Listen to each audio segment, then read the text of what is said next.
Good evening, everyone. I'm going to call this meeting to order. Would everyone please stand for a short prayer and a salute to our flag?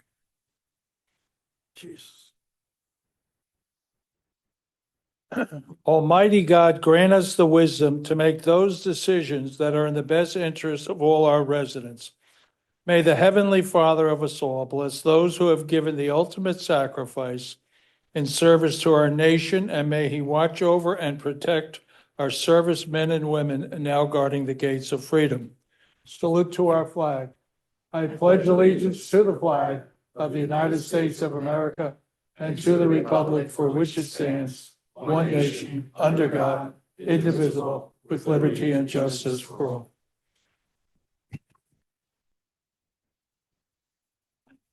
Statement of publication.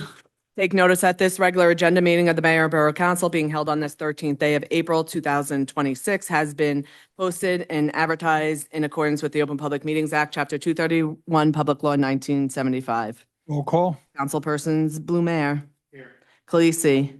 Here. Novak. Rios. Sinarski. Here. Zabrowski. Here. Okay. At this time, I'd like everyone to join in a moment of silence. Councilman Rios' mother has passed away, and he is attending what a good son should do in times like this. So with that, we'll send our prayers and our blessings to his mother, Mrs. Rios.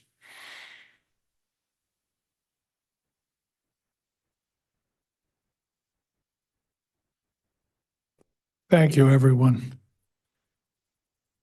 Council President, approval of prior minutes of the Mayor and Council. I move the following minutes, which is the March 23rd, 2026 minutes of the Mayor and Council, be approved on roll call vote subject to correction if necessary. Okay, anything for executive? I need a second. Oh, I'm sorry. Is there a second for the minutes? Second. Go ahead. Roll call, Councilperson Zabrowski. Yes. Blumer. Yes. Khaleesi. Yes. Sinarski. Yes. Okay, anything for executive session? No. Okay. At this time, I'm going to have the Borough Attorney, Joe Sardillo, give a report. I asked him to research the Zoom calls, and with that, Counselor, if you would, please. Thank you, Mayor. It was been discussed in a couple meetings of the council as to moving meetings to virtual or allowing virtual participation.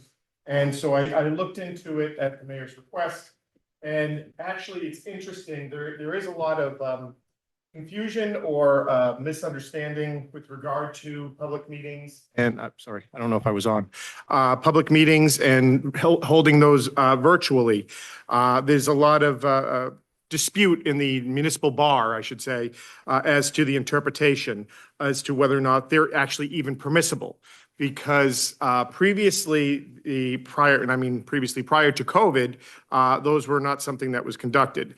During COVID, the New Jersey legislature adopted Public Law 2020, Chapter 11, which added amendments to the Open Public Meetings Act, specifically Section 10:4-9.3, where it allowed for the holding of meetings to be held by electronic equipment, or, in other words, virtually. However, interesting that statute specifically limits those meetings to only be allowed to be held during a period declared pursuant to the laws of the state as a state of emergency, public health emergency, or state of local disaster emergency. It specifically is limited, the authority to hold those virtual meetings are specifically limited to those occasions. While a lot of municipalities are still holding virtual meetings and allowing virtual participation in those meetings of public bodies after COVID and the state of emergency has been lifted, interesting enough, technically under the Open Public Meetings Act, that is not really legally permitted. In fact, there is a pending bill that was introduced by Senator Bob Smith that was introduced on January 13th, 2026, that looks to remove that section. It's a pending bill in the state legislature looking to amend this provision specifically to remove that language, the language that says during a period of state of emergency, public health emergency, or state of local disaster emergency from the statute, thereby, as a synopsis of the bill allowing public bodies to conduct meetings by electronic means.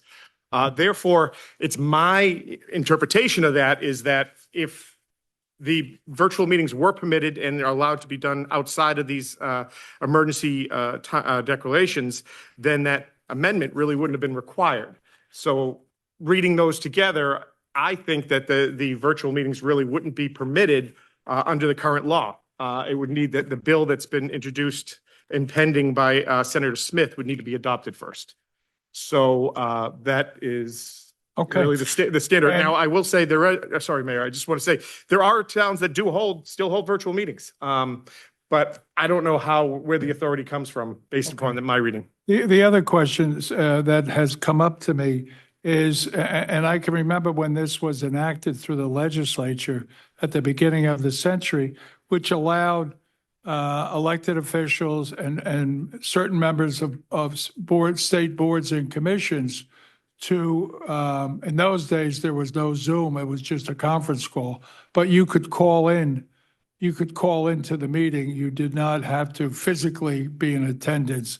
And we have, for as long as I can remember, if an elected official here in Saraville is out of town for whatever reason, they can call into a meeting and it's perfectly permissible and they can vote and the vote counts.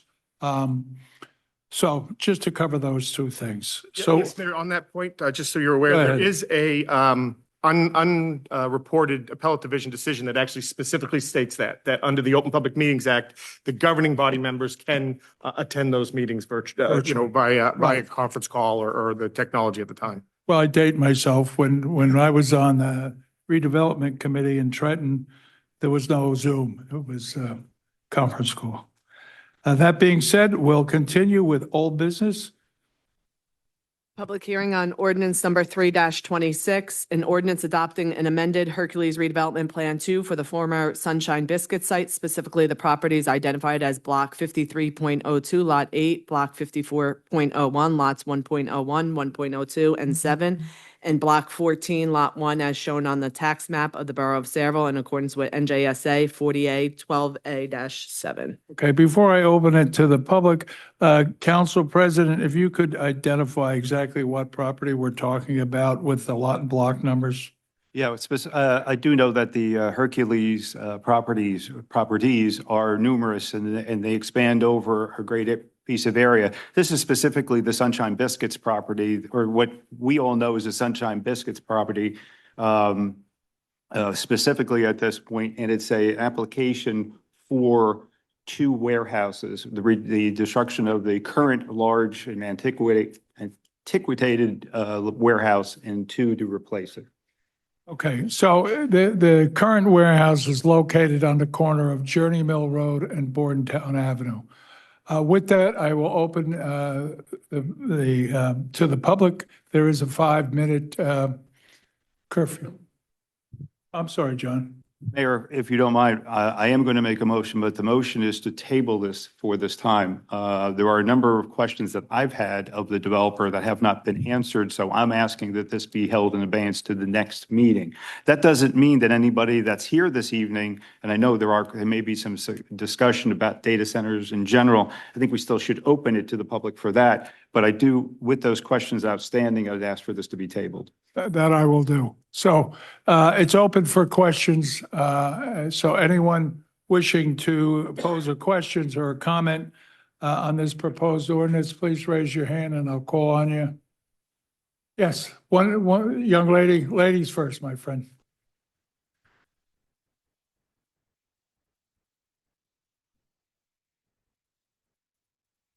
So if you would state your name and address, please. Sure. Cassandra Dougherty, MacArthur Avenue, Saraville. Thank you, Vina, for putting together this comprehensive redevelopment plan for Journey Mill Road and Bordentown Avenue. I would like to discuss the permitted use of the Special Economic Development Zone And in the section 4.2, letter C, a permitted use for this is a data center. The land use classification for a data center includes facilities that contain computer servers using data storage, data analytics, AI data, and cloud-based storage. This land parcel would allow for a mid-sized facility or campus. These facilities differ from traditional data centers that hospitals may use to host their patient records, for example.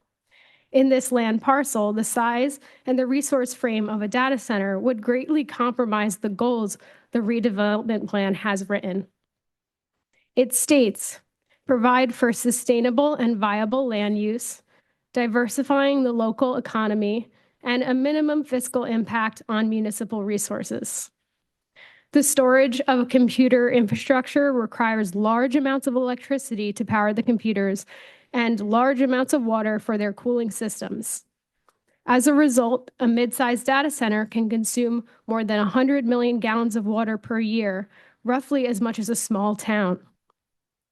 As PGM and utility companies try to adjust for the pricing for increased energy needs for this facility, the costs are passed down to everyday residents. And as a result, New Jersey households can expect to see energy bills rise by $20 per month or more, along with rising water rates. And according to New Jersey's regional grid operator, PGM, data centers contributed to 70% of the increase in the demand during the 2025-2026 capacity auction, which is the same auction that resulted in the 20% increase in our electric bills for New Jersey. The United States data centers consumed over 4% of the national electricity in 2024, but over 40% of that comes from fossil fuels. This means more power for data centers, strain on the grid, and increased cost and pollution for Sayreville. Once the building of a data center is complete, relatively few local jobs remain, as the data center is largely space for computers and their cooling and power infrastructure that outsources labor. Many skilled workers travel from project to project across the country, but from a local economic development perspective, the academic research finds that there's no clear evidence of an association between data centers and local job creation. It also compromises community public health and safety while utilizing large amounts of energy and water, leading to the degradation of the environment discussed in municipal land use laws. And because of the size and scale of these facilities, many, if not all, need diesel backup generators, which can emit 200 to 600 times more nitrogen oxides per kilowatt hour than the modern gas plant. Often, these backup generators run in times of peak demand or in energy situations, which can create severe spikes of toxic air pollution. The residents living around the data center will be exposed to toxic air pollutants, adding even modest generator emissions, which contribute to greenhouse gas emissions, can increase risk of asthma, heart disease, and cardiovascular disease. The closest residential apartment to the redevelopment area is less than a mile. The HVAC and the generator noise from a data center could reach up to 96 decibels, which is well above the threshold for hearing damage for an average person.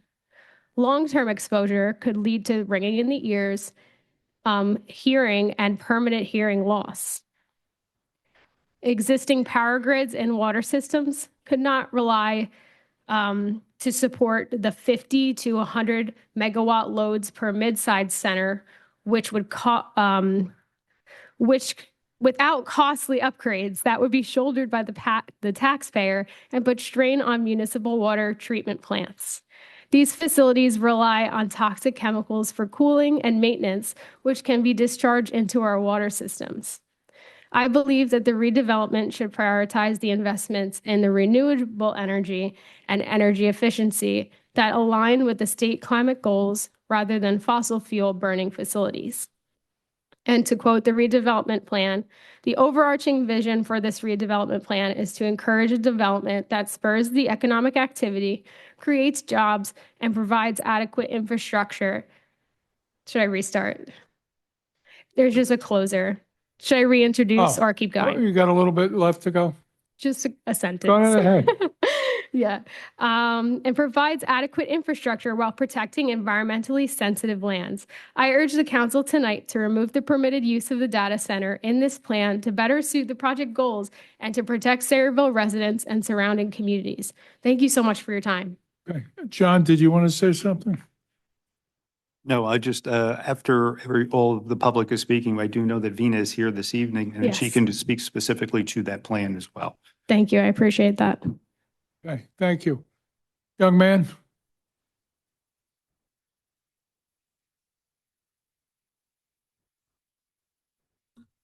Hello, my name is Shamar White. I am actually not a resident of Saylorville. I can't, my name is I'm an Shamar old White. guy with a It's hearing okay. impediment. My name is Shamar White. I'm not a resident of Sayreville. I'm a resident of Keyport. Everybody's welcome. Thank So you. you go ahead, Shamar. I work for the New Jersey Environmental Justice Alliance as a policy fellow, and I'm the main person in charge of AI and data centers and so forth. You got to use your, You as I allowed it? say to I young got you. people, use your playground voice. Okay. If you would.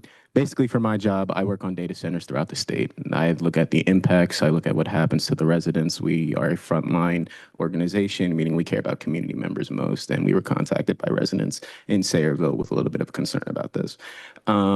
Just like Cassandra said beautifully up there, everything she said is completely true.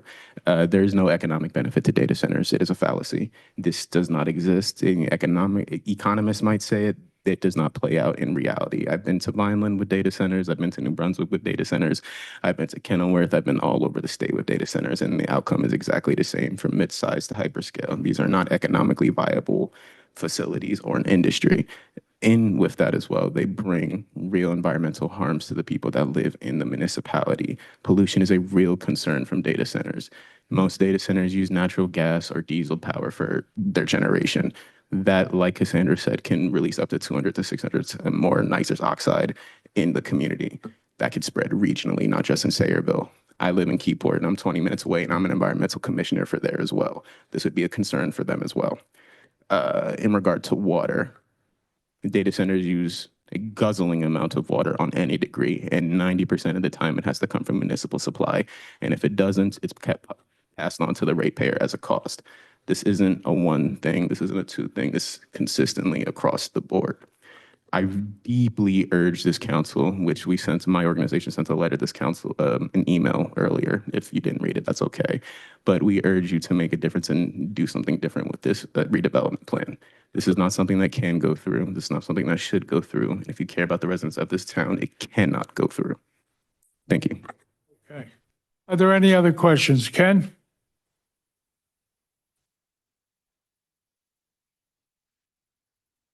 Thank you, Mayor. Ken Olszewski, Sayreville. An expert on data centers, I am not. I have heard many things in the past about them that were positive some years ago through the financial times. However, as with anything, some of the ugly things seem to be coming out now, such as have been mentioned. I just have one question here about the water use. We had permission to divert 10 million gallons of water per day from the South River. Do we know if that is still in effect? I know Jay knew something about it in the Jay? past. Good comment? We still have. So we have a resource of, and I'm not here to promote data centers or say I don't know enough about them. But we do have a resource of 10 million gallons of water a day. I don't know what kind of water data centers take, but with that resource there, maybe if one were brought in, like is happening all over, it's becoming up to whoever sites it to take care of the electricity and in some instances, water. We also have another, not in this specific area, but we have another good source of water from the Middlesex County Utilities Authority. There is a lot of gray water, which is discharged into the Raritan River over by there's a discharge near Raritan Center, and there's also one near the South Amboy Boat Works. I'm talking about in the past. I can't substantiate that they are there at this time, but I have talked in the past about the use of bringing in, we all want tax rateables, and we're all for that, and certainly nobody wants them more than me. Been around a long time. However, you have to look at what your resources are and what you're good at and what you may be able to draw. And there's always been the feeling that we could draw big water users because of that, a lot of gray water that's discharged in the Raritan from the MCUA. So I just wanted to point that out, especially with this project about the diversion from the South River, something you might want to take a look at. Thank you very much. Thank you, Ken. Is it Robert?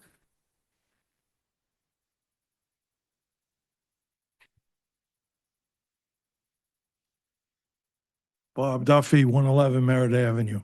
I want to thank the young lady. She was spot on this subject. And I questioned the warehousing in Sayreville, where they put it, because it's in a general area of a lot of industrial traffic. Usually warehouses are by big highways like the Turnpike and usually main roads to get to and from. Well, what is happening is they're putting these warehouses up about 10 years before they really need them. And they're going to turn them into data centers because they're not filling them up. People don't want to travel from the Turnpike to that warehouse in Sayreville, take them 40 minutes when they can be in a warehouse right off the Turnpike and be there 5 minutes. So they're going to come to you and say, we need some relief. And they're going to put data centers in there. And what the young lady said is true. What it's going to cost to cool them is water and electric. So just don't let them pull the wool over your eyes when they come to you. There was a reason why they put those warehouses where they did and where they want to add more. Thank you. Thank you, Robert. Anyone else? Take a motion to close the public portion. Before we and then- do that, Venus want, You want to do it before the I think it would be open? appropriate. Okay. Vina, if you'd come forward, please. Vina, can you explain the actual application and also your discussion with the developer? Sure, It sure. might help this discussion. Sure. If you'd identify yourself, Vina. Sure. Veena Savant, I'm the Sarah planner. Joe, do I have to put my qualifications? No. No, right. But you So, need to speak closer to the microphone. yes, I'm going to try my best. Okay. So, a lot of misconceptions. The plan the plan that is being proposed is actually for a warehouse. It's not for a data center. One of the primary reasons, I've been working very closely with the developer. The one thing that everybody needs to be reminded of is, even without this developer being in picture, the site is being approved already by the planning board for a warehouse. In fact, 2 buildings, much larger square footage. So there is a planning board approval for the same site for roughly 1.2 million square feet of warehousing. What is being proposed now is roughly 300,000 square feet less than what it is approved for. The developer is not proposing a data center. One primary thing is, when a data center is built, you need much more building height. You need at least 3 to 4 stories. This is capped at 55 feet. A data center can't go in that location, the way the plan is written. Again, the data center needs very minimum parking. What is being proposed is much more parking because it's going to be a regular warehouse. I was having conversations with the developer's engineer, and actually we came up with a plan that should the council act on this redevelopment plan, one of the amendments would be to just eliminate the data center use from the plan. The developer is amicable to that change because that their intention is not to build a data center. The way the bulk standards are written, they don't cater to a data center. And also, one of the things the developer had mentioned to me is that there isn't enough power to even operate a data center at that location. So I guess. Thank you. So that means, I turn it to Mr. Sozero, that means that we could amend the application. John, you need to speak. I'm sorry, we could amend the application to exclude the data center from that application? Yeah, yes, if the council wants to do it at a later time, it can always do it. If it wants to do it in connection with its adoption, then we'd have to reintroduce because that is a specifically permitted use, so it would be a material change. So while, it is a separate document as an exhibit, we still technically would have to reintroduce the ordinance if we want to do so at this time.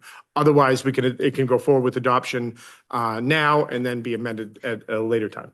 And Joe, one more thing, one last thing. I know there was a lot of discussion about sustainable development and energy efficiency. The only reason that language is in there because the developer is actually targeting to get a Green Globe certification, which is similar to the LEED certification, wherein you have more energy efficiency introduced in the construction of the warehouse. It has nothing to do with the data centers. So I just wanted, it's the building style and it's a rating. So typically most developers would do LEED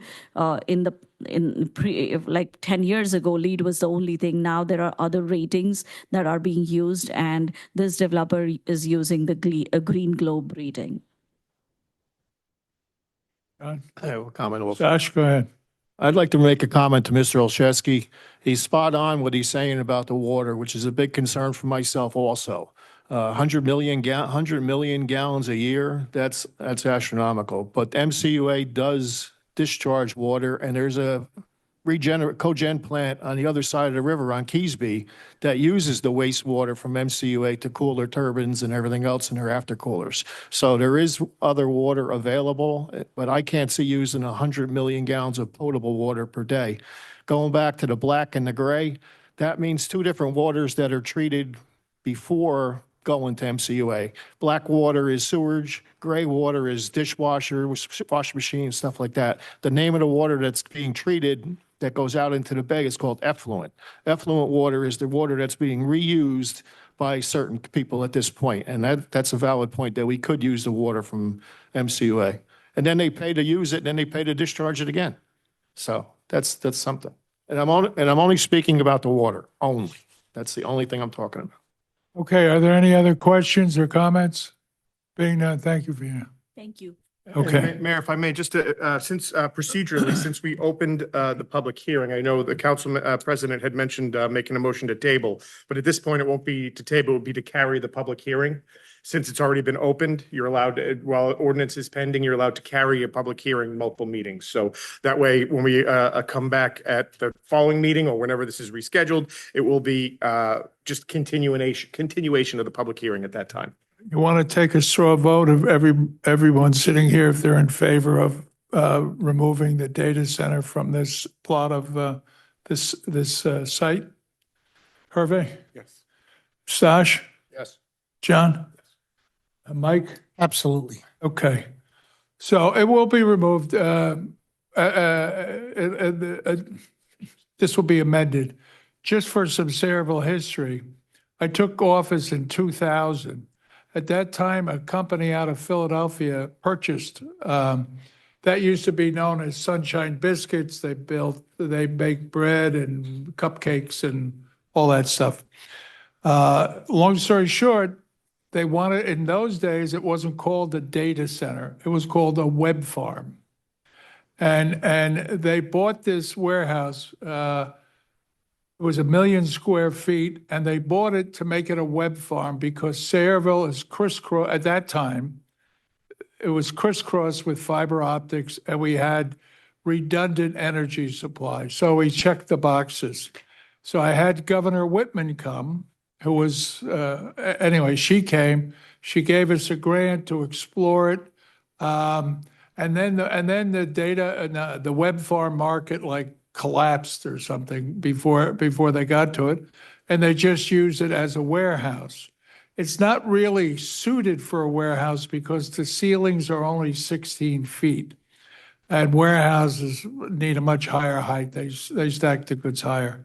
So that's a little bit of Sayreville history, but it has been looked at for a quarter of a century because Sayreville it checks off a lot of boxes for people. That being said, next item, or what's the motion you need on It's this? actually, it's a motion to amend the plan, which will require reintroduction of the ordinance at the following meeting.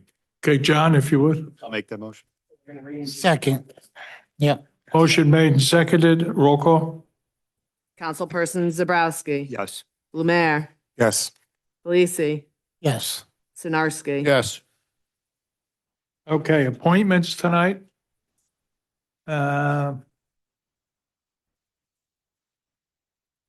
Recreation Advisory Board, a 3-year membership. I'm going to appoint Jim Ravel. There's an unexpired term there. Is there a motion? Want to do it all together or? We could do it all together. Okay. There's a 2-year membership. It's an unexpired term on the Cultural Arts. I'd like to appoint Billy Bassa. And then there is an alternate number 1 on the zoning board, and I'd like to appoint Mitch Cooper to that. Is there a motion? Make a motion. Is there a second? I'll second it. Roll call? Councilpersons Zabrowski. Blumer. Yes. Khaleesi. Yes. Sinarski. Yes. Okay. Next order of business, Jessica. Introduction of the following ordinances. Ordinance number 9-26, an ordinance supplementing and amending ordinance number 3-24, fixing the salaries of certain borough officials, officers, and employees for the years 2023 to 2027. Who's second on finance? I am. John, if you'd introduce it. I move the ordinance be approved on first reading, advertised according to law, and a public hearing be held on April 27th. Is there a second? Second. Roll call? Councilperson Zabrowski. Yes. Blumer. Which ordinance is this? 1226? 9-26. Yes. Khaleesi. Yes. Sinarski. Yes. Introduction ordinance number 10-26, an ordinance adopting an amendment to the waterfront redevelopment plan for parcel J to provide for the development of an age-restricted inclusionary rental housing complex. Council President Zabrowski. Move the ordinance be approved on first reading, advertised according to law, and a public hearing to be held on April 27th, 2026. Is there a second? Second. Roll call? Councilperson Zabrowski. Yes. Blumer. Yes. Khaleesi. Yes. Sinarski. Yes.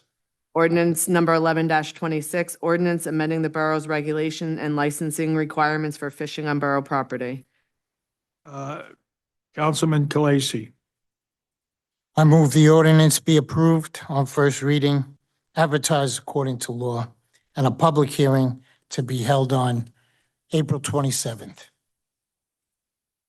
Is there a second? Second. Roll call? Councilpersons Khaleesi. Yes. Blumer. Yes. Sinarski. Yes. Zabrowski. Yeah. Ordinance number 12-26, calendar year 2026, ordinance to exceed the municipal budget appropriation limits and to establish a cap bank. Council President Zabrowski. Mayor, before we go, Danielle, can you just explain that? Because I know there's some questions as to what this is.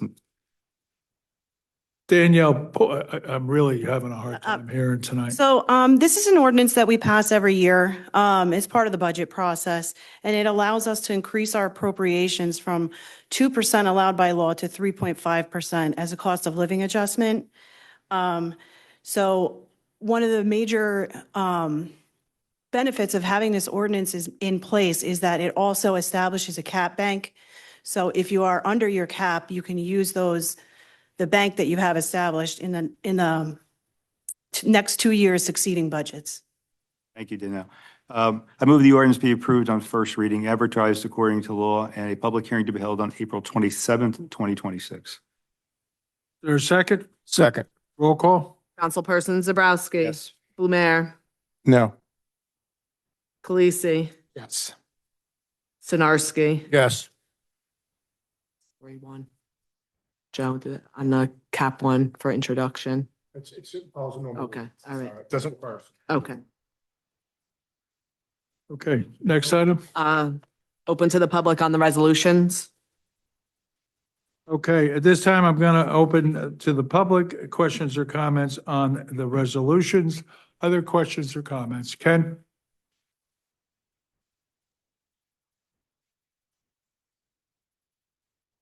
Ken Olszewski, Saraville.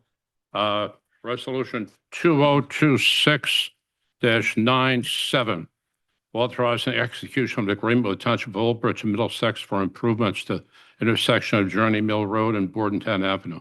Can you tell me what this involves? Okay. Mayor, as part of that project, there's some water main improvements that need to be done. So this is an agreement indicating the borough is going to pay for relocating their lines, and I think there's another valve that they want installed. So it covers borough water improvements associated with the county's project. And the project is for water, The county has plans to improve that intersection. right? As part of that intersection work, there's some borough water line relocation, valves, hydrants, some work that the borough needs to have done. So this is a sharing agreement saying the borough is going to reimburse the county for the water work that needs to be done as part of that intersection project. So this is preliminary to improvement of that project, that road project. That, it's one of the final pieces. The county is looking to move forward with the construction. This is one of the final agreements that needs to be in place. Okay, I have been fighting for an improvement of that intersection for 4 or 5 years before the mayor is in this next term. It was with the last mayor. That is a very dangerous intersection when you're traveling east on Bordentown Avenue. You want to make that left into Journey Mill Road. There is no arrow. There is no stopping the traffic going westbound, giving them a green light second. It's very dangerous, and people pass you on the right at 50 and 60 miles an hour. So anything you can do, I know I've talked to Councilman Blemmer about this too. Anything you can do to expedite that project with the county. I've talked to Jay, he knows that, and he said the county is working on it, but it's been taking a long, long time. Anything to be done to expedite that would be a benefit to all residents of Saraville and to their safety. Thank you. Anyone else? Robert?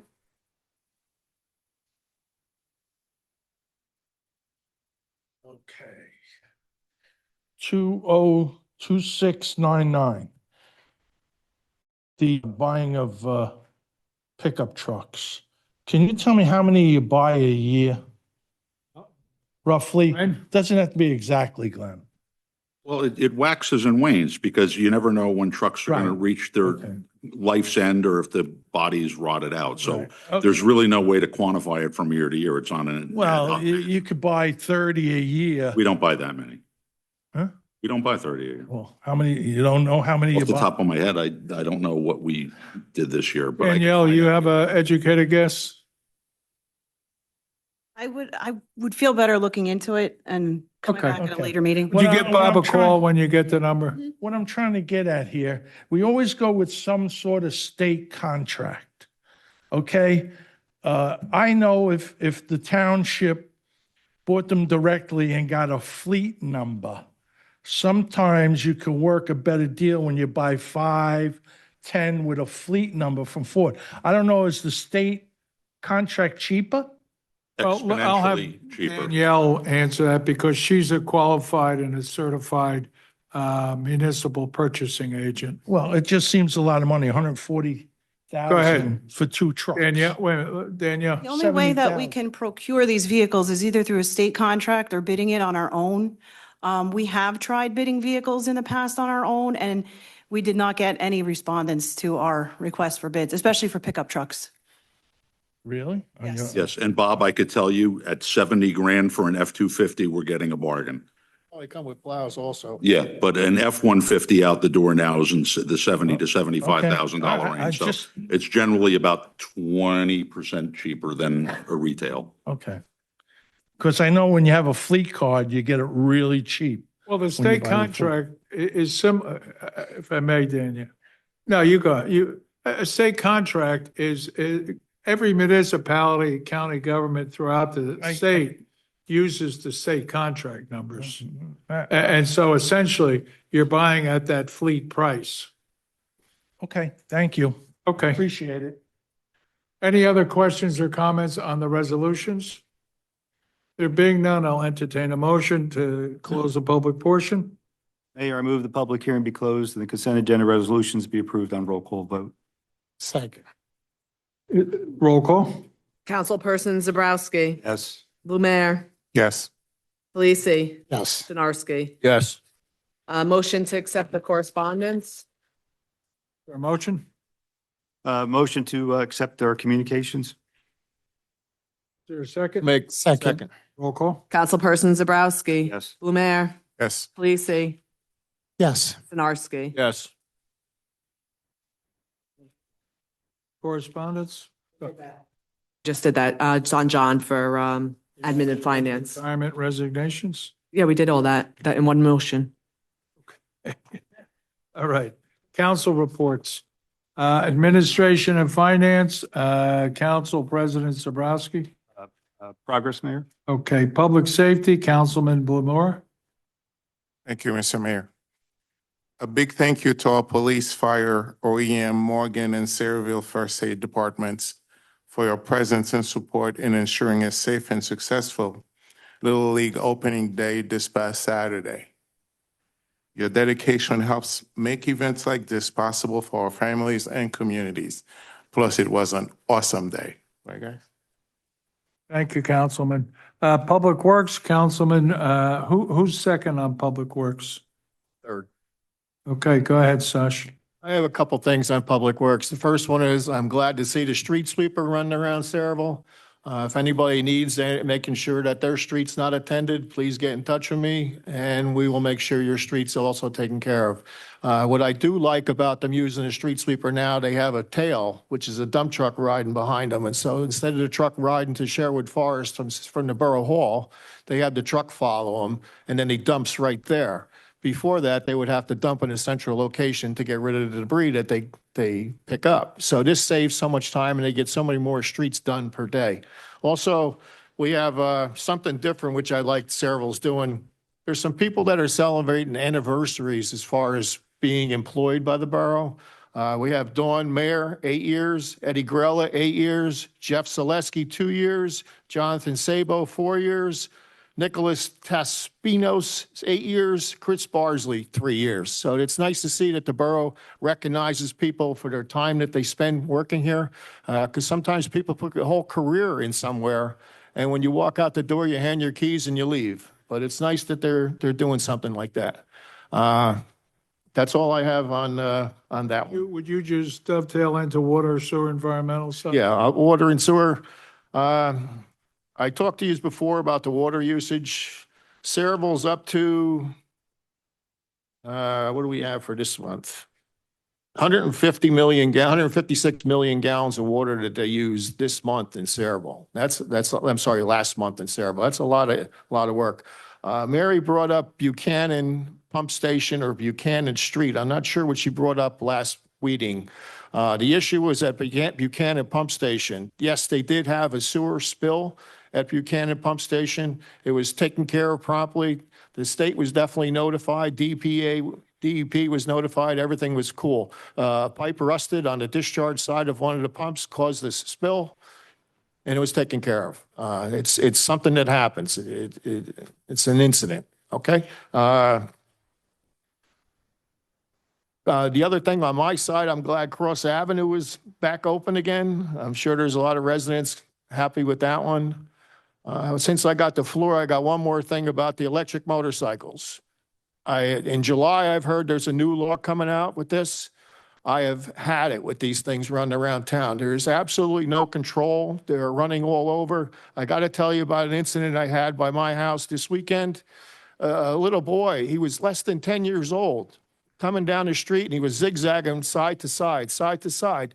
I politely stopped him, and believe it or not, he stopped and listened to me. And I spoke to him in the middle of the street for a few minutes about the safety of what he's doing. And I just could not believe it. And who I want to blame? The parents. The parents give this kid this bike to go out and no supervision, no nothing. And what the worst part about it was his chin strap was hanging on his helmet. I told him, I says, you can't ride this machine without your chin strap being strapped. He says, I don't know how. I didn't know how to answer that. How can somebody let their little son out of their house with a chin strap or not teach the little boy, how to apply his helmet properly and then send him out? So my thing is toward the parents. Do not give your kids these machines unless you teach them or they take some safety classes or more responsible, because somebody is definitely going to get hurt. End of my story. Thank you, Mayor. Thank you, Stash. Stash, did you want the council, the borough attorney to follow up on a use ordinance for those vehicles for discussion? Yes. Actually, Mayor, the municipalities don't have the authority to adopt those ordinances. The law specifically prohibits that. There is a new law that was adopted, though. July, right? Yeah. Well, it was already adopted. I think it goes in effect in July, where Yes. no one under even the age of 16 can even drive those moving forward. And there are stronger regulations in the new This law. little boy was not even 10. And also you will need a license. Yes. Yeah, there's a lot of new regulations that, because if you don't have a driver's license, you have to have a special license or ID permit that you get from the state to be able to drive those moving forward. So the regulations are much stronger than they have been in the past. Yeah, I spoke to the chief about that. And you also will need, it's basically it'll be just like owning a car, insurance registration, and yes, insurance registration. Yeah. And license. If I may, administratively, we're going to approach the council probably at the next meeting. We're looking to amend an existing ordinance to prohibit their use in our parks, particularly in view of the fact that we're making a big investment in the walkways for pedestrian activities. And we've seen some problems back here with the e-bikes in the park, so we'd like to get ahead of that. That's coming. Yeah, and the borough does the authority to restrict the use of them on its parks and private property or public property, but not the roadways. Okay, Recreation, Councilman Kalasi. Thank you, Mayor. I'm happy to report that our recreation spring programming is off to a great start. Adult pickleball classes will begin April 24th, and registration is still open for anyone interested in joining. We're also seeing a strong interest in our summer programs. Registration's open for Burks Park Summer Camp, along with our sports and science camps. These programs do fill up quickly, so I'm encouraging families to register early and secure your spot. At Kennedy Park, the Story Walk is currently being repaired by our park supervisor, Rich Poplowski, and his Parks Department, and will soon be refreshed with a brand-new story for families to enjoy. And a big thank you to the Saraville Library Board of Trustees, especially Brittany Coyle, for providing us with the great addition the whole community of all ages can enjoy. And they can participate in those prizes and everything else that they do. It's really interesting and really nice. As we look ahead to our major community celebrations, commemorative T-shirts for America 250 and Saraville 150 are now available for pre-order. Orders are due by June 1st, with a pickup scheduled for mid to late June. So just in time for our Independence Day celebration, which is June 27th, that weekend. Additionally, I'd like to highlight a small but meaningful update at Kennedy Park Pond, which is one of the ordinances we brought up earlier this evening. So in partnership with the state's trout stocking program, residents will now be permitted to keep trout at this location. So the adjustment allows us to meet state requirements while expanding recreational opportunities for our residents. So it's a great way to bring more families out, introduce kids to fishing, and make even better use of our parks while continuing our catch and release policy in all the other areas. You can keep this trout if that's what you like. For our senior community, this is, so now my next report is Office of the Aging. So for our senior community, we have several upcoming events. April 15th, they Sump the Species is going to be at 10 a.m. April 16th, there's a bus trip to the Columbus Flea Market. April 30th is a presentation by Innovative Physical Therapy at 10 o'clock. This is all at our Active Adult Senior Center. So next one's Human Relations Committee. So April is Volunteerism Month, and the Human Relations Committee is recognizing some truly outstanding members of our community. Many of these individuals work quietly behind the scenes, but their impact is felt across our town, from supporting the homeless and caring for animals to helping with community events, senior services, and emergency services. I'd like to acknowledge the following individuals, which is Denise Morgan, Vicky Grasso, Butch Elsimi, Luana Amia, Curtis Ennett, Homa Khan, Joyce Major, and Eloy Fernandez. Their stories and contributions are being highlighted on the borough's Facebook page, and then it'll be on every other community platforms that we have in town. So I encourage everyone to take a moment and read about their work. If you see them around town, share your appreciation for everything that they do. Thank you. So the Cultural Arts Committee is the next one, which recently hosted Teen Night last Friday, and I'm happy to report it was a great success. We had a strong turnout of Saraville teens, and feedback was overwhelmingly positive. So everyone had a great time. A special thank you goes out to the committee, as well as the food trucks and vendors who helped make the night a success. And a big thank you to DJ Jarrett Lampkin for providing the entertainment.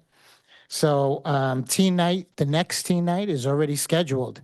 So May 10th is that date. The committee is also hard at work planning our summer concert series. So we look forward to sharing those dates with the community. So then my final report, which is from the Shade Tree, in place of Councilman Rios. So the Shade Tree Commission and our Clean Communities program will both be recognizing Earth Day on April 24th with separate but equally important efforts. So the Clean Communities will be organizing a park cleanup to keep our public spaces clean and enjoyable for our residents. At the same time, the Shade Tree Commission will be conducting several tree plantings throughout the community. In addition, the commission will be dedicating a beautiful pink dogwood tree, generously sponsored by Columbia Bank in honor of Carol Lee Womack. So that tree will be planted at police headquarters as a lasting tribute. I'd also like to extend a special thank you to the Vice Chairman, Ed Grella, for coordinating these efforts on behalf of the Shade Tree Commission. We appreciate the continued work of everyone involved in helping to enhance and preserve the quality of life in our community. Thank you. That's the end of the report. Thank you, Mike. Planning and Zoning Council President. Thank you, Mayor. And Mike, thanks for bringing up Volunteer Month, because what I'm going to ask from the council pertains to volunteers, and that is our first responders, particularly our fire department. I appreciate Glenn and Danielle and the Finance Committee's work on boosting up their uniform allowance for this coming year. And that's just part of the work. One of the things that I also would like to see is that we improve their LoSAP contribution. For those that don't know what the LoSAP is, that's Length of Service Award. And it's utilized by those who are first responders, and there's specific requirements for it, the number of trainings that they have to go on, service calls that they make throughout the year. So in other words, not just because being a member doesn't mean that you're going to be eligible for it. It's quite a bit.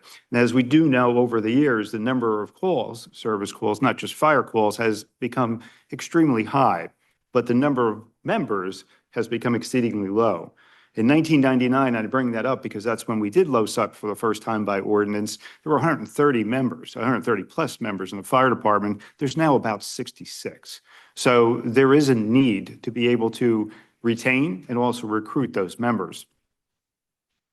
I'm asking that the mayor and council determine, or not determine, but move forward with increasing that amount. In 1999, it was at $750 for each member who made those requirements, $750. That hasn't changed with the exception of a little of CPI increases throughout those years. So it's extremely low in comparison to all the other communities.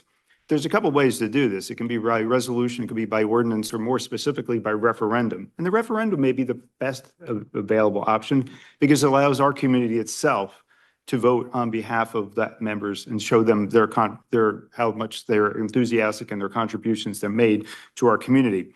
But I'm asking tonight, I don't know if it's by motion or simply by request for Glenn, Mr. Sardillo as our attorney, to get together, and Danielle to get together with our fire service members, our chiefs, and determine what the best process is and what the number would be suggested for that contribution increase as we move forward, and bring back a report to us so that we have an opportunity to make what would be an appropriate action on behalf of the first responders, our fire department. Are you looking for a motion or just a direction? I think historically what we've done here in Sayreville and the council has done it by motion when we. Then I would be making a motion asking for a second. And I'll second it. Roll call. Councilperson Zabrowski, Yes. Blumer, Yes. Khaleesi, Absolutely.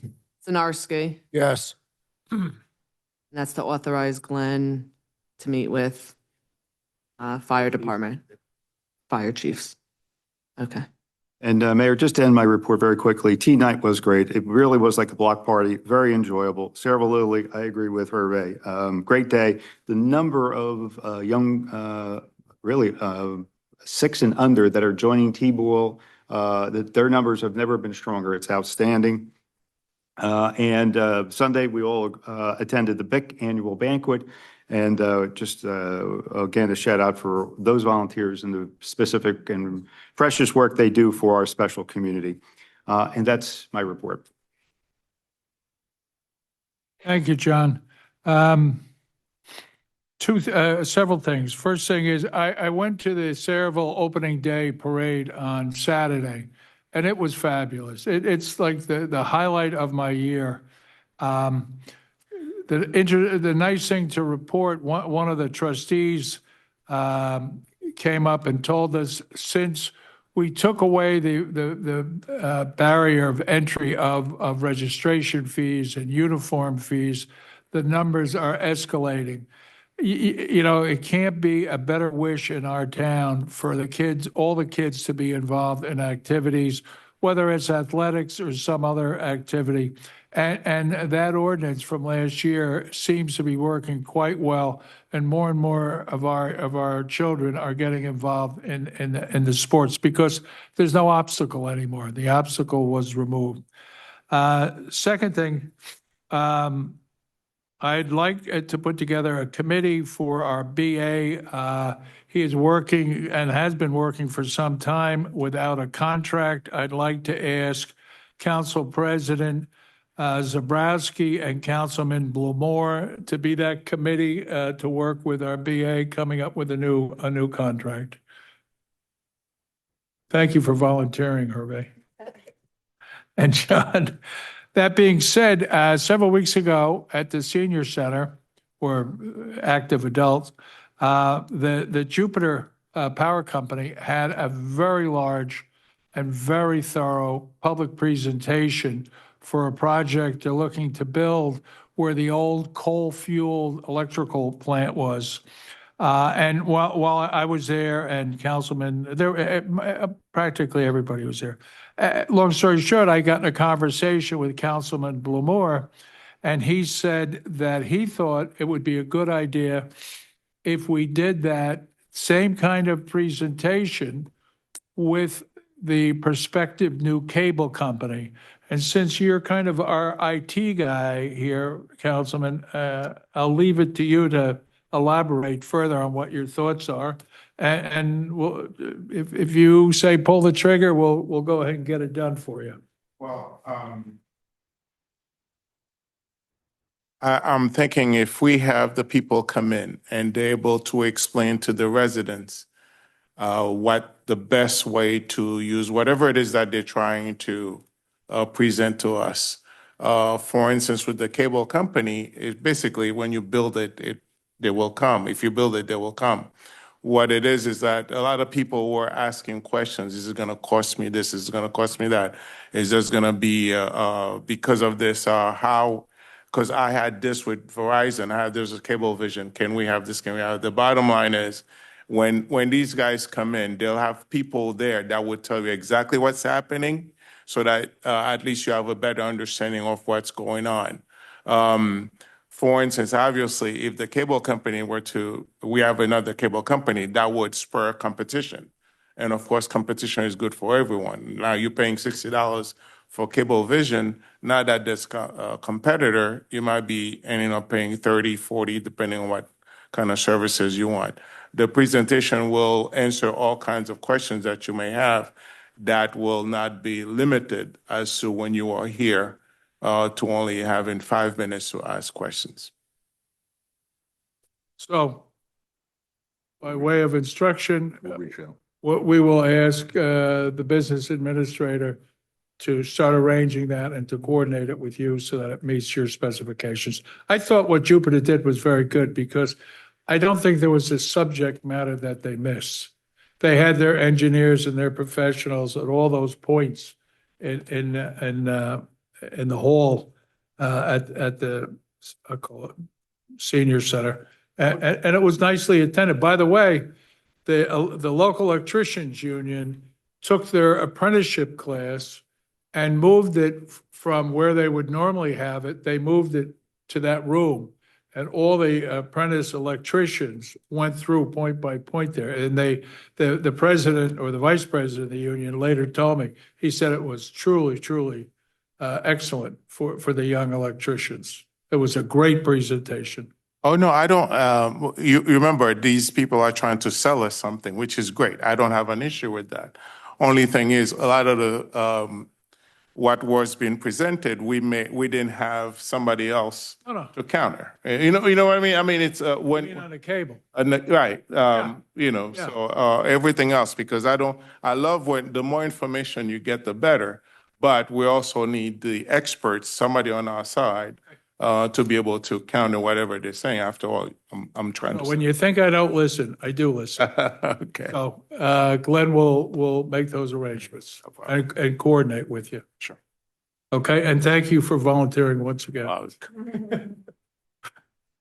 Okay, that being said, general discussion items. Yep, application for extension of premise permit received from Saraville Liquor License LLC, trading as the bar located at 1899 Highway 35, to extend the license premise for a benefit on May 5th, 2026, from 1 p.m. to 10 p.m. I did receive approval from the police department. Any objection? Next item. Authorization for the tax collector to refund taxes and cancel all subsequently billed taxes due to 100% disabled veteran tax exemption for 5 Checo Court in the amount of $3,083.85.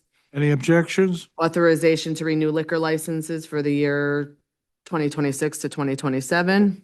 Any objections? Next item. Subject to the police recommendation. I got their approvals already. Resolution expressing concerns regarding the implementation of Public Law 2025, Chapter 180, Senate Bill 3041, and proposed regulations impacting cooperative purchasing. Any objection? Next item? Request to travel received from several engine company to attend their annual golf outing at Pebble Creek Golf Club in Colts Neck on April 24th.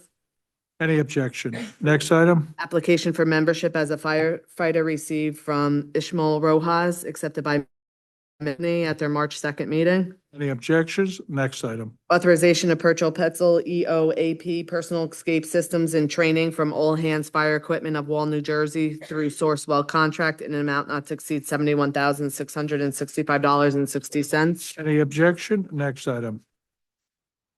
Awarding a contract for HVAC and boiler equipment maintenance, repair, and replacement to Merco Services of Allentown in an amount not to exceed $53,000. Any objection? Next item? Authorization to purchase a salt dome cover from Clearspan Fabric Structures International, Inc. through Sourcewell contract in an amount not to exceed $66,674.85. Any objection? That's it. Okay. Progress, Mayor. Okay, Danielle? Thank you, Mayor. Progress. Okay. Jay Cornell, Borough Engineers Report. Thank you, Mayor. One item, the improvements to Cheesequake Road project's been completed, recommending a resolution closing out the contract and a resolution approving a net decrease change order. Thank you. Thank you. Borough Attorney's Report. Thank you, Mayor. On behalf of Sarah, I was asked to present this as Sarah needs the borough to authorize two agreements, a pledge and assignment agreement and a revenue collection agreement in connection with the Sarah's bonds and the financial agreement for the Riverton redevelopment project. We will have, if acceptable and the resolution's on for the next meeting, we will have representatives of Sarah, specifically their bond counsel, to come to answer any specific questions you have regarding these agreements and the need for them. Any objection? Next item. Nothing. Okay, public portion. Public portion is questions or comments on any, you're first, on any and all issues. 5-minute limit. Please come up, young lady. I love that you call me young.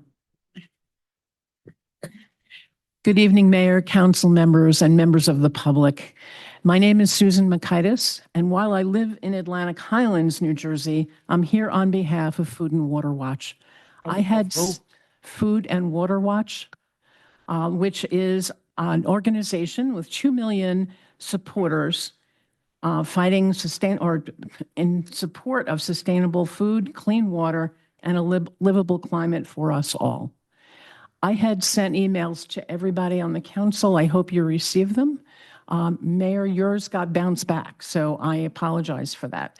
But the New Jersey legislature will be considering the Make Polluters Pay to make New Jersey more affordable, S2338 and A3735, a bill that would force polluters to pay for the damage they have caused to our environment. It was formerly known as the New Jersey Superfund Act, similar to bills passed by the state of New York and the state of Vermont. We currently have the support of 43 sponsors in the state assembly, 19 sponsors in the state senate, and 75 municipalities and counties supporting this bill. But we need your help. Superstorm Sandy is still a painful memory for many of us. You know better than most that Sayreville is vulnerable to the effects of climate change. If passed, any municipality in need of climate change adaptation and resilience would be able to apply for the funds raised by the act.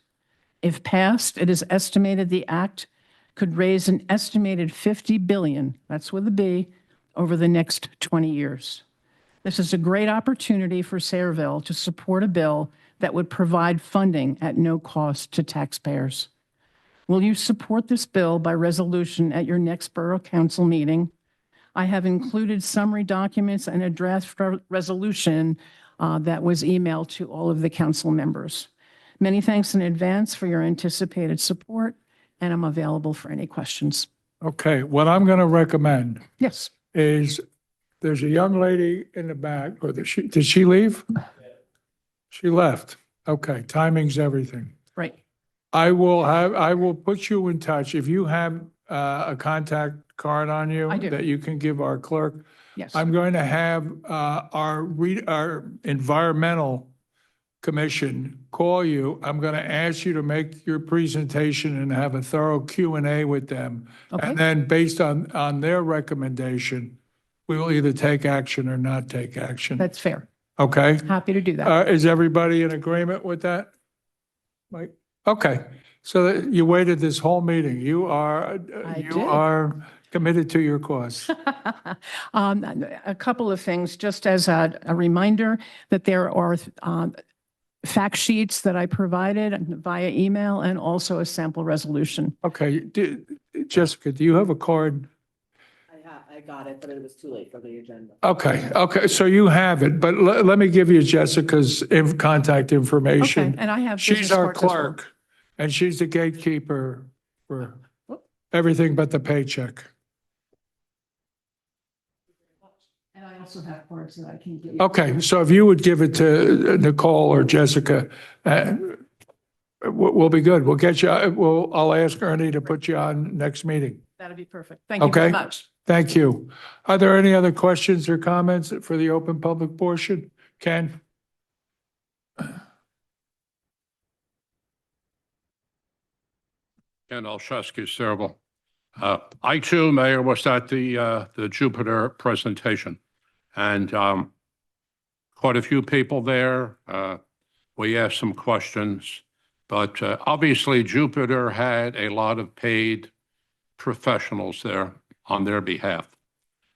What I'm hoping is that's not going to replace having a public hearing here at this governing body so that everyone in the borough can hear the questions, get the answers, and that have professionals here to educate us and ask the appropriate questions on our behalf. And I'm saying, this is kind of a complex issue. You hear all the stories and read the places in Long Island that have fought these battery storage facilities. You hear all the time on the news about them blowing up and causing fires and blah, blah, blah. So I think we need professionals in that field. With all due respect to people like Jay Cornell and whatnot, I'm not talking about those professionals. I'm talking about the people who are experts in this, because it's a complex issue. It's a serious issue. I may have spoken to the governing body before about the fact that, God forbid, there is a fire or something, the first thing happens is the insurance company wants to raise everybody's rates. And generally, going by what happened in Sandy, they go by zip code. They'll take 08872 and want to raise everybody's rates. So I don't want to belabor this. Again, it's something I don't know a lot about. I want to learn more about it, but I hope that is done here, and I hope we don't use that, the demonstration they had as a substitute for having come before this governing body. Thank you. That was it. They did that in addition, at the request of the governing body. They did that in addition to all the normal process and procedures that land use requires. So they will come before the governing body, and it will be open to the public for questions, as is everything that all land use issues come before the governing body. So. And I believe there'll have to be some changes in zoning to allow that. That I don't know. John, you would know more about that. There may be, Ken, and that will be part of the review process with Sarah as well. And remember, it'll also go to the planning board afterwards, and it'll come back to the mayor and council. So there's at least 3 sessions for public hearings and participation, could be more. Also, the issue of having the right experts, we all agree. And both Sarah and the planning board, as Jay knows, is there's escrow monies that'll be put up that will allow us to be able to obtain those or take those services if necessary. One of the things that Sarah has done in the past is they've already looked into an energy consultant, because this is, as you said, it's complicated, it's different, Right. and we just want to make sure that that we're doing right for the community. So yes, to answer your question, probably longer than you needed, but there's opportunity for public. Just so you know, too, our first responders are part of this discussion, and they have been, and they'll continue to be as well. And I want to make sure that we find out what are the benefits to Saraville. Is this going to be something that's taxable? What will Saraville residents get? I know by helping the energy grid, that obviously will help. We certainly need that here. I've stood this microphone, talked about it before. I think you've talked about it a little bit. So we know that, but putting it in Woodbridge or any other place will help the energy grid. What specifically will Saraville get out of this? Right. Thank you. Agreed. Thank you. Are there any other questions? Robert? This should be the last. No more. Bob Duffy, 111 Merritt Avenue.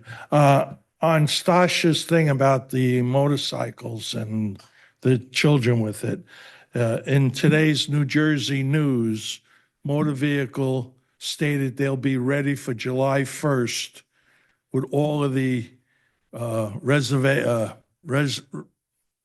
License and registration? Yeah. Right, okay. There's 3 different categories, 1, 2, and 3. The one, everyone has to be registered, okay? And they're gonna come up with a sticker to put on it. There's a couple in my neighborhood, and I said something, and now the father wants to fight me, you know what I mean? So I just hope, John, if you could relay to Dan to try to enforce into the police officers that it's not a waste of time. By pulling the kid over, checking him out, may save that kid's life. Okay? In the beginning, a lot of them ain't gonna know about the law and stuff. So, but you may be saving a child's life that by making sure or going to the parents and say this has to be registered or confiscating it or whatever they're going to do, the outcome would be better than the parents crying at a funeral. Robert, in addition to the registration and that part of the equation, for me, one of the paramount things is training. Just like you don't just get a license plate and go out and drive. You have to be trained and you have to pass the test. And I would assume the legislature is addressing that issue. Yeah, even the bicycles, the pedal has to be registered now if it has a motor or electric, anything. Right. The little scooters that they put the electric on the back of it has to be registered. But I just hope that the police officers in Saraville take it seriously. They take our kids very seriously. Yeah, because you may save a little kid's life. Yep. Thank you, Robert. Yeah, again, the chief did send us saying that it's a new e-bike and e-scooter regulations requiring 17 plus to have a valid driver's license, while 15, 16-year-old needs a motorized bicycle license to ride. Yeah, they have to be from the Yes. motor vehicle agency. And it has to be, certain of them has to be registered and insured. They have a grace period till July 19th. Yeah. And then after that, with no fines and waive registration fees for the first year. It's good to have a law on the books, but the law means nothing until you enforce it. That's the key. And I understand the police officer, I don't want to be bothered with that. That's nonsense or something. You never know. He may be busy on something else but you got to take the time. In the beginning, I would say at least the first 6 months, there's going to be a lot of it. And once you deter that and the parents get educated, you know what I mean? After that, you won't see as many on the road as you do today because they're running wild. Thank you. Thank you, Robert. Any other questions or comments? Being no other questions or comments, I'll entertain a motion to close the public portion. Is there a second? Second. Roll call. All in favor? Aye. Aye. Opposed? A motion to adjourn? Motion to adjourn. All in favor? Aye. Opposed? Thank you, everyone.